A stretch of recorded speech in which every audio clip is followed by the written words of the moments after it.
당신이 생각하는 하나님은 어떻게 생겼나요? 하나님께서 천지를 창조하셨어요. 인간은 죄인이 되었고 우리들을 위해 아들 예수님을 보내셨죠. 예수님은 우리 죄를 위해 돌아가셨지만 부활하셨어요. 그 예수님을 잘 믿으면 돼요. 난 예수를 믿으니 거짓말해도 구원받을 거야. 성령님은 안 떠나. 죄를 지어도 하나님이 다 이끌어 주실 거야. 지금은 돈이 나도 중요해. 열심히 믿지 뭐. 회개하면 난 할 일 다 한 거야. 어떤 것도 죽기 전에 그럼 이제 회개기도 한 어떤 번 죄도 하면 회개하면 용서가 돼? 될 거야. 그러니 거짓말쯤이야. 뭐야? 이건 괴물이잖아. 하나님께서 우리에게 주신 성경만이 하나님을 제대로 그릴 수 있습니다. 네, 저에게 15분 시간이 주어졌습니다. 짧은 시간이면 짧은 시간이고 긴 시간이면 긴 시간입니다. 제가 그저 평소에 생각하는 것들을 좀 정리해서 한국교회에 대한 저의 입장을 또 저희 생각을 좀 말씀을 드리려고 합니다. 우리 모두가 한국교회를 생각할 때 양지가 커 보입니까? 음지가 커 보입니까? 아마 이것이 어떤 방향으로 우리가 한국교회를 진단하고 이야기할 것인가를 결정한다고 봅니다. 제가 잘못돼서 그런지 모르지만 저는 한국교회 입장을 생각할 때마다 양지보다도 음지가 더 커 보이고 그 음지가 더 어두워 보이는 것이 저의 솔직한 심정입니다. 이것이 제가 부정적인 사람이 돼서 그렇나 하고 어떤 때는 좀 반성도 해봅니다. 그런데 저는 부정적인 사람은 아니에요. 그럼에도 불구하고 또 일각에서는 너무 양지 쪽의 이야기만을 자꾸 들고 나와서 사람들에게 그래서 좋은 이야기만 해주려고 하는 일에 좀 중독이 되신 분들도 없잖아 있는 것 같아요. 그것도 잘못됐고 음지 쪽의 이야기만 가지고 자꾸 사람들을 움츠리게 들게 만드는 것도 잘못됐고 그저 우리가 균형을 잡아야 되겠는데 한국교회에 대한 이야기를 할 때 저는 세 가지 기본이 있다고 생각합니다. 일종의 우리가 결론을 내릴 수 있는 세 가지 근거가 있다고 생각합니다. 첫째는 성경 말씀 앞에서 우리가 하나님의 음성을 들을 때 우리의 양심이 무슨 소리를 어떤 음성에 예민하냐 하는 점을 우리가 깊이 인식할 필요가 있습니다. 하나님의 말씀 앞에 놓고 우리가 기도하고 묵상할 때 우리의 양심을 통해서 성령이 주시는 것이 뭐냐? 뭐라고 하시느냐? 이것이 중요합니다. 그 다음에 또 하나는 우리 목회 현장으로부터 우리가 보고 듣는 모든 자료들입니다. 정보들입니다. 목회 현장에서 어떤 일이 일어나느냐, 교인들이 어떻게 살고 있느냐를 우리가 살펴보면 한국교회 진단하는 거 그렇게 어렵지를 않아요.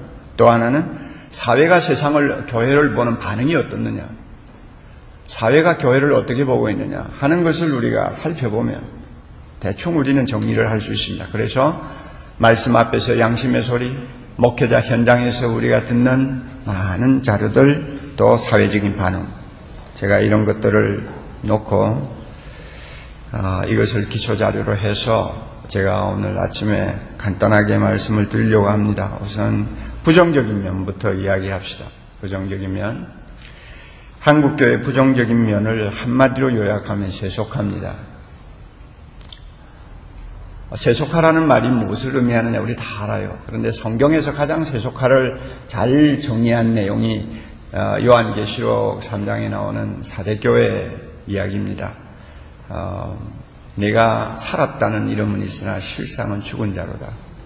그러니까 살아있는 물고기는 강을 거슬러 올라가지만 죽은 물고기는 물 따라서 떠내려가잖아요. 세속화가 뭐냐? 입으로는 살아있어요. 신앙 고백도 바르고 모든 면에서 갖추어져 있어요. 그러나 실제 세상 강물로 들어가면 거슬러 올라가지를 못하고 계속 물 따라서 떠내려가는 거예요. 이게 죽은 모습이거든요. 그래서 보기에는 살아있지만은 그 행위를 보면 실상은 죽은 자다 하는 주님의 진단이 오늘 한국교회 그대로 적용이 되어야 되지 않나 하는 생각을 합니다. 참 가슴 아픈 이야기지만 이것은 사실입니다.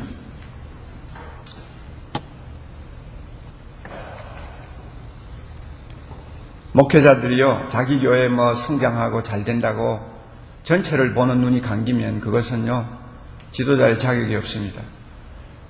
자기 설교에 많은 사람이 은혜 받는다고 해서요, 그것으로 만족하고 자족하면요, 너무나 좁은 소견을 가진 지도자입니다. 전체를 보면 한국교회는 점점 세상을 닮아갑니다. 심지어 메시지까지 많이 오염되었습니다. 요즘에 강단 메시지는 오픈되어 있습니다. 인터넷으로 또는 방송으로 웬만한 설교자의 설교는 다 들을 수 있습니다. 여러분 한번 자세히 들어보세요.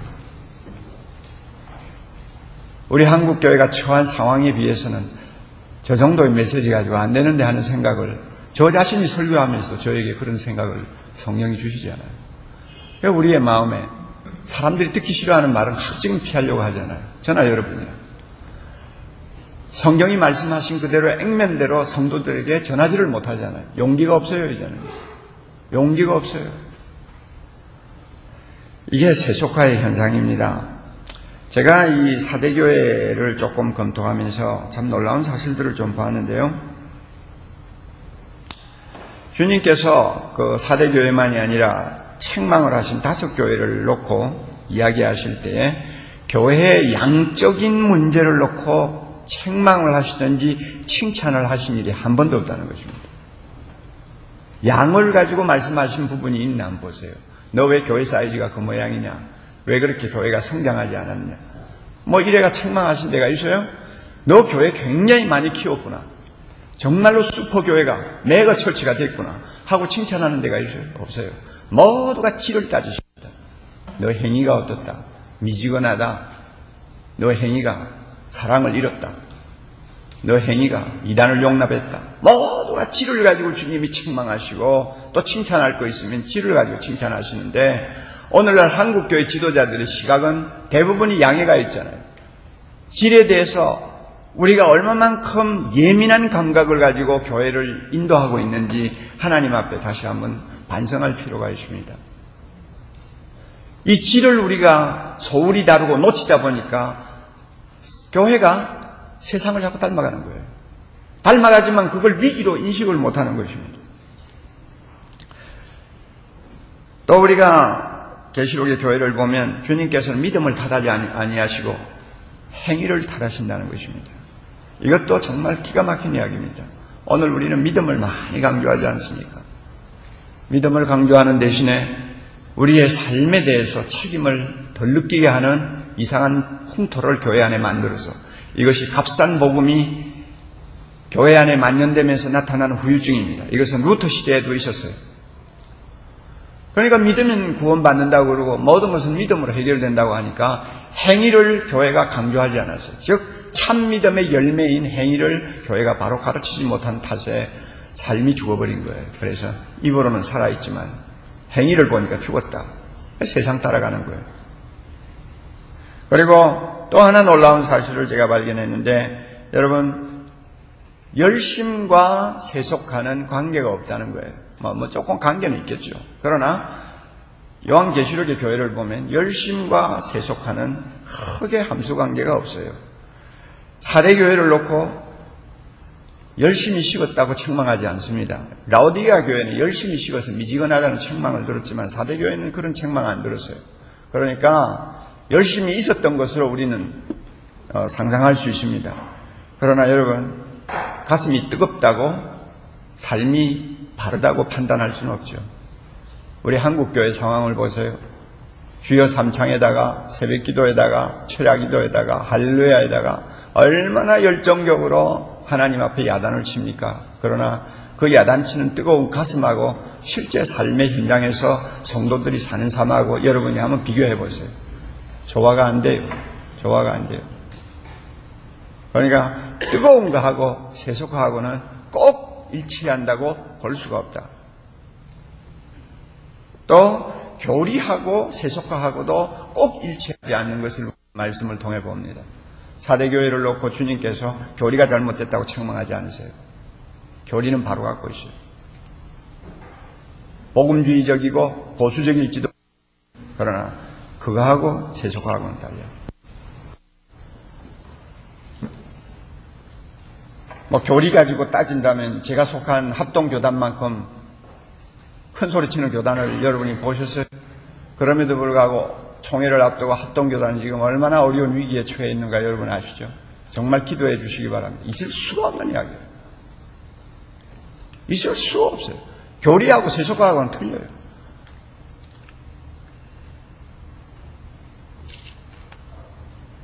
사탄하고 하와하고 섹스해가지고 가인을 낳았다고 하는 소리를 하는, 그리고 그렇게 의심을 30년 동안 받아온 어떤 집단을 덥석 받아들이면서 그 집단을 위해서 앞에서 변호인 노릇을 하는 교계 지도자들을 한번 생각해 보세요. 나는 그 사람들의 신앙 양심은 그런 교리를 절대 받을 수 없는 사람이라고 믿어요. 그러나 뭔가 모르게 뒷거래가 있는 거예요. 세속하죠. 교리하고 세속하고는 꼭 일치하지 않아요. 우리가 이런 것은 깊이 말씀을 통해서 배워야 합니다. 그래서 한국교회는 점점 세상의 문화를 따라가려고 발버둥을 칩니다. 그래서 세상이 옳다고 주장하는 것이 나중에 교회 안에서 서서히 자리를 잡아서 그것을 당연한 것으로 받아들이는 풍토가 점점 만연해지고 있습니다. 우리는 손을 못 씁니다, 지금. 솔직히 우리 이야기합시다. 우리는 손을 못 써요. 십자가의 길보다도 웰빙 문화에 더 많은 관심을 가진 교역자들을 우리는 어떻게 이야기해야 합니까? 어떤 분이 그러대요. 강단에서 날마다 천국을 외치는 목회자들이 모인 자리 가니까 노후의 건강, 그 다음에 골프 이야기하는 거 보고 참 정말 질렸다고 그러더라고요. 모르게 그렇게 기울어져 가는 거예요, 지금. 기울어져 가는 거예요. 여러분 잘 아시겠지만은 종교학에서 이야기하는 그 참 중요한 이야기가 하나 있습니다. 종교학을 다루는 사람들이 이야기하는 내용이 하나 있어요. 자기 부인이 있는 종교는 고등 종교고 자기 부인이 약하거나 없는 종교는 하등 종교라고 분류를 합니다. 그럼 자기 부인이 뭔지 알잖아요. 힌두교는 고등 종교에 속하죠. 오를 깨뜨려서 얼마나 무서운 자기 부인의 고행을 합니까? 회교도 그런 요소들이 있잖아요. 불교도 마찬가지잖아요. 지금도 불교는 들어가 보면은 엄청난 고행을 통해서 불파가 되기를 원하는 있잖아요. 기독교도 자기를 부인하고 주님의 십자가를 따르는 자기 부인이 있잖아요. 그래서 다 고등 종교입니다. 그런데요, 그 종교학의 학자들이 그래요. 이 고등 종교가 타락하기 시작하는 징후가 나타날 점점 약해지는데 그 결과 세 가지 징조가 뚜렷하게 드러난다고 합니다. 첫째로는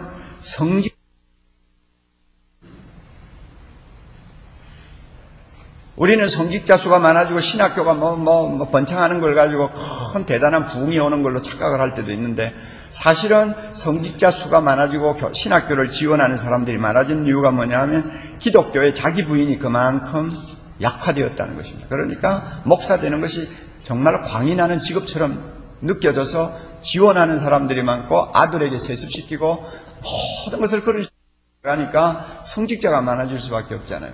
티벳을 보세요. 티벳에 불교가 타락할 때에 전국에 있는 남자들의 70%가 전부 승려들이었습니다. 로마 제국의 한참 암흑기를 보십시오.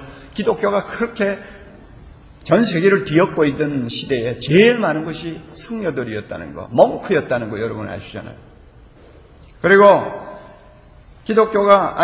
고등 종교가 자꾸 타락해서 기울어지면은 또 하나, 종교기관이 늘어난다고 합니다.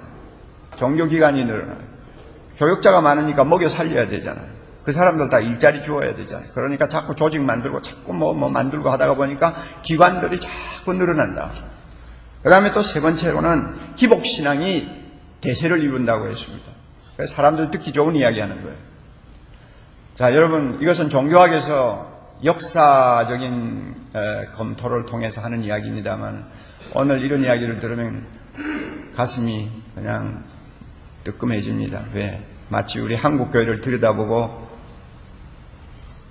실체가는 것 같아서 가슴이 뜁니다, 여러분. 오늘 한국교회 자기 부인이 없잖아요. 자기 부인이 약하잖아요. 자기 부인이 약하니까 세속화의 길을 막을 길이 없는 거예요. 목회자들부터 자기 부인을 못해요.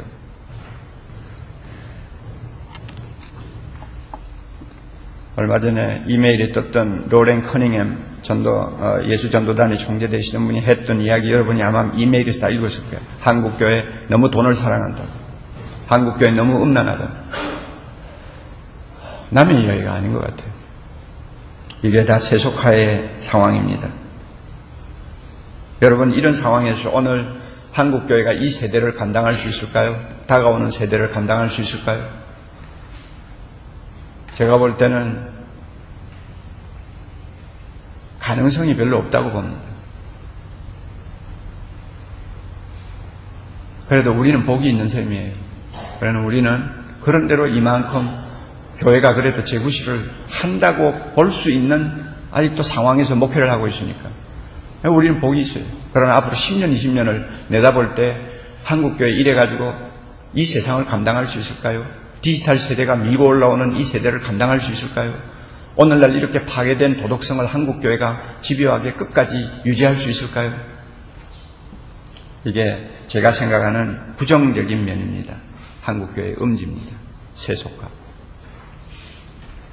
그러면 긍정적인 면이 있느냐? 제가 볼 때 긍정적인 면이 있습니다. 첫째는 성령의 능력을 우리는 믿을 수 있습니다. 성령의 능력이 있습니다. 아직도 하나님께서 은혜의 문을 닫지 않으셨어요. 1907년에 한국교회에 부어주셨던 성령의 능력, 오늘도 임하실 수 있고 내일도 임하실 수 있음을 믿습니다. 예. 솔직히 우리는 우리 힘으로 회개할 힘도 없어요. 우리 힘으로 회개할 수도 없어요. 교회 안에 보세요. 진정한 회개가 있는가? 진정한 회개가 없어요. 목사 진정한 회개합니까? 안 합니다. 마치 만삭된 여인이 힘이 없어 애를 못 낳는 것처럼 지금 우리는 회개할 힘도 없어요. 솔직히 저 자신이 그렇습니다. 회개할 힘도 없어요.